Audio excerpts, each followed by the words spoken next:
Македонската музика ќе се емитува на радијата и телевизиите. Преку соопштение извести Министерството за култура откако ја запре одлуката на собранието на ЗАМП со која се забранува емитување на авторски музички дела по пат на радиодифузно емитување. Струмичани ја поздравија оваа одлука на Министерството.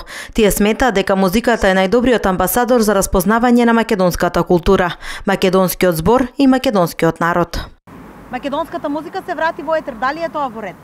Па, нек се врати. Јас па на Фейсбук ставив, па викам, шанса е да се искористи можноста да се програмира изворната. Јас тоа. Да. Изворната не подлежи она под тие санкции. Зошто се да санкционират народната музика? Да, во ред е. За нас да бидеме признаени во светот и да се зачуваме правото од сме македонци, треба да поставаме македонската музика. Това беше најголем срам за сите македонци, за нас што нема македонска музика. Сега това е решено прашање, това е најдобро за сите нас. Дали тоа во ред? Тоа е во ред. Ептен, убаво и добро и се најубаво.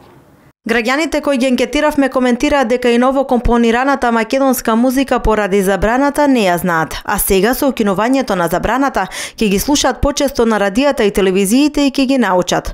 Ќе може да уживат и во фестивалите на македонска музика, во умилените музички емисии и во мелодијата на македонската народна музика. Додека граѓаните ја поздравуваат одлуката на Министерството за култура за запирање на забраната на македонската музика во етер, ЗАМП им препорачува на трговските радиодифузни друштва да продолжат да се придружуваат до одлуките на авторите на ЗАМП, се додека судот не донесе правосилна судска одлука или додека авторите во ЗАМП сами не ја стават вон сила забраната за јавно емитување музика. Поради, како што велат од ЗАМП, незаконските одлуки на Министерството за култура и евентуалните повреди на моралните и материјалните права на авторите. Додека вчера во официјалното соопштение на Министерството за култура стои дека укинувањето на забраната на македонска музика стапува во сила со самото нејзино донесување.